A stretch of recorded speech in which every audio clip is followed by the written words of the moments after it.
ഈ എല്ലാ സെലിബ്രിറ്റീസും ഇല്ലേ, ഇവരെല്ലാവരും ടീത്ത് കറക്ഷൻ ചെയ്തിട്ടുണ്ട്. പക്ഷെ ഇതൊന്നും ചെയ്തത് ഞാനല്ല.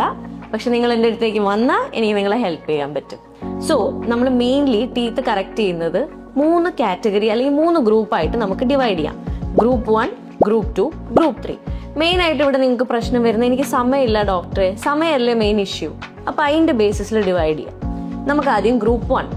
എനിക്ക് സമയമുണ്ട്, എനിക്ക് 3 to 4 അല്ലെങ്കിൽ 6 മാസം സമയമുണ്ട് സ്മൈല് കറക്റ്റ് ചെയ്യാൻ എന്നുണ്ടെങ്കിൽ നിങ്ങൾ ചൂസ് ചെയ്യേണ്ടത് അലൈനേഴ്സ് ആണ്.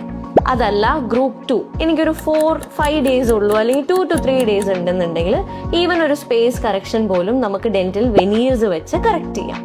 അതല്ല എനിക്ക് ഇന്ന് തന്നെ വേണമെന്നുണ്ടെങ്കിലും നിങ്ങൾക്ക് ഓപ്ഷൻ ഉണ്ട്. നമുക്ക് കോമ്പോസിറ്റ് വെനീഴ്സ് അല്ലെങ്കിൽ കോമ്പോസിറ്റ് ഫില്ലിംഗ് മെറ്റീരിയൽ വെച്ച് കറക്റ്റ് ചെയ്യാം.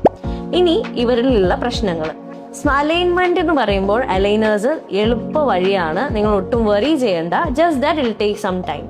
വെനീഴ്സ് എന്നുള്ളത് നിങ്ങൾക്ക് കോസ്മെറ്റിക് കറക്ഷൻസ് ചെയ്യാൻ പറ്റും. കളേഴ്സ് ചേഞ്ച് ചെയ്യണം, അതല്ല എന്തെങ്കിലും സ്റ്റെയിൻ ഉണ്ട്, ഷേപ്പ് ചേഞ്ച് ചെയ്യണം, ഇതൊക്കെ വെനീഴ്സും കൊണ്ട് പറ്റും കേട്ടോ.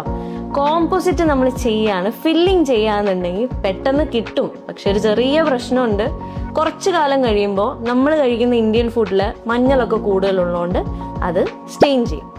അപ്പം നിങ്ങൾക്ക് എല്ലാത്തിനും ഒരു ട്രീറ്റ്മെന്റ് ഓപ്ഷൻ ഉണ്ട്. നിങ്ങളുടെ റേറ്റിനനുസരിച്ചുള്ള നമുക്ക് ട്രീറ്റ്മെന്റ് ചെയ്യാൻ പറ്റും. അപ്പം ഇതിനെക്കുറിച്ച് ആലോചിച്ചിരിക്കാണ്ട് meet your dentist and choose your treatment.